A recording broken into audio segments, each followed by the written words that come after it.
Harvey, and I'm sitting here inside the installation of my project, The Disappointed Tourist, at Mocha, Connecticut.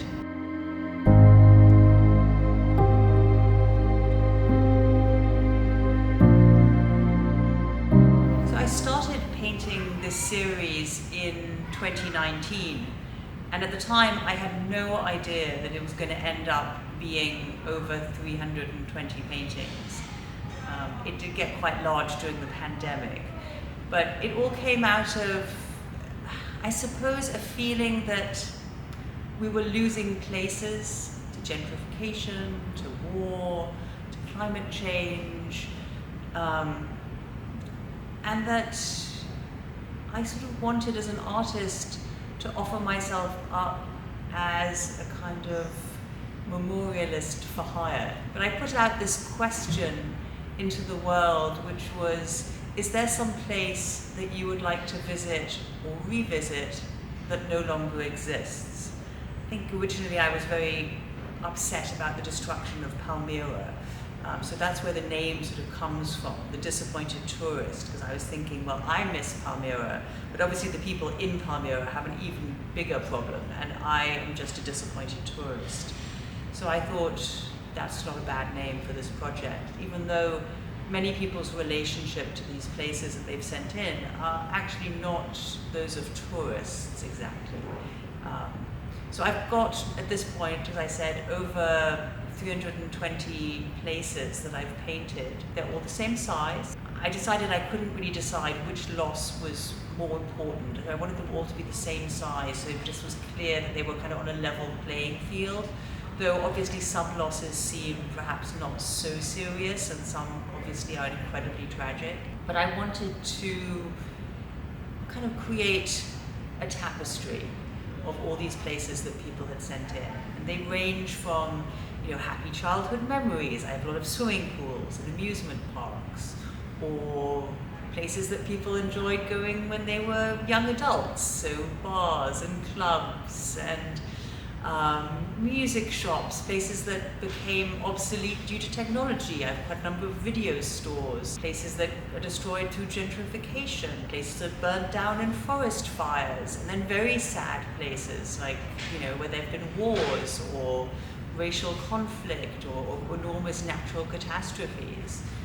So it really is a wide variety, and my hope with the project was to create a conversation about kind of nostalgia and its sort of, sad cousin, trauma, that would bring people together and create fellow feeling.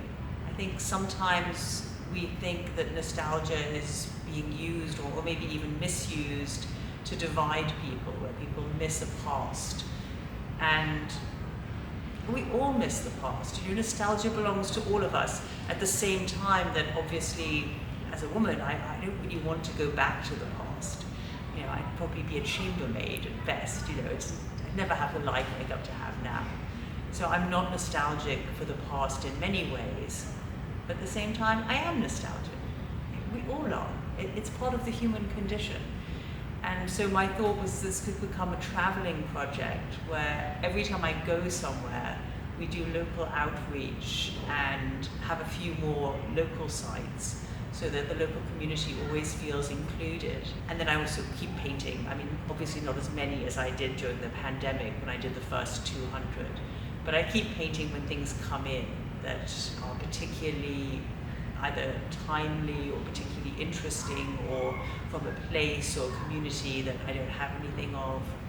And it's been amazing to watch people encounter the piece. There are a lot of different sort of little ant trails that you can follow as you go through it. There's a lot of just regular history. There's the history of technological change, of climate change. There's the history of some terrible things that people have done to each other. Sometimes I think it's not so much the beautiful place that someone misses, but rather a world in which we were just a little nicer to each other and sort of the terrible thing hadn't happened. There's a way in which it looks forward to, because in the end, what the project does ask all of us is not just what do we miss, but it asks what would we like to save? Or maybe even, what would we like to build together? Showing it here in Connecticut, it was exciting to get to have some new Connecticut sites. There's the Remarkable Bookshop with its Edward Gorey sort of man on the front, which was always a huge Edward Gorey fan. I'm such a goth as a teenager. There's the Bloodroot restaurant. It's a fantastic feminist icon, which I wish I could have gone to. There's the Cedar Brook Cafe, one of the oldest gay bars, which sadly is no longer with us. And also what was much missed by many people, which is Allen's Clam Bar, which apparently was the place to get clams and lobster. And there were a couple of other Connecticut ones in here. There's the New Haven Coliseum. There's also James Wine's ghost parking lot, where he covered all these cars with asphalt to protest the first oil shock in the 70s. So there are all these different places, and there are all these different little stories you can find. And that's always one of the things that's fun for me with this project. Some things that really surprised me about this project were, first of all, the incredible stories that people sent in some cases, about the places that they missed. Paradoxically, some of the most interesting stories are often about the least interesting places, like someone's local supermarket, or just a bodega, places that aren't famous, they aren't architecturally significant, but that were part of somebody's everyday life and that leave a real vacuum once they're gone. Another thing that is interesting is that it's sometimes quite hard to know when a place is destroyed. Does it count if the building is still there? Like CBGB's doesn't exist anymore, but the building is still there, but it's now a John Varvatos store. So obviously that's just not the same. Or sometimes a building gets destroyed and then it's so beloved that they build it up again. They rebuild it, and people miss the original. So will it ever be the same going to see Notre Dame now,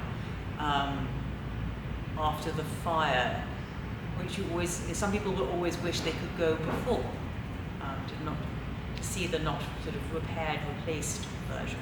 And you can find all the stories on the website, which is also where, if you're interested, you should feel free to send in your own stories. It's just www.disappointedtourist.org. So if you're interested, you have a lost site that you think should be immortalized, send it in. Or sometimes there just isn't very much information about a place. Sometimes you just don't know when it was destroyed. You just know that it's not there anymore, and it was there once. Some places are really a mystery. I think if I have any real goal for the project, which is mad, I have no idea how long I'm going to keep painting these. I'm going to have to stop eventually.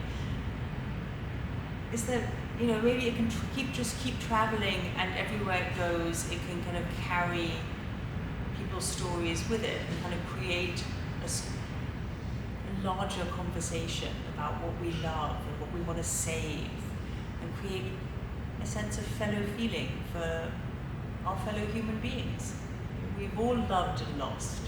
We've all had places in our lives that were meaningful to us, or were meaningful to our communities or our community's history, that aren't around anymore. Getting to show here at MoCA Connecticut has been really lovely. It's been such fun to learn about some of the local sites. The team at the museum is truly, they really punch above their weight. And they're very ambitious in what they're doing, and take their role really seriously.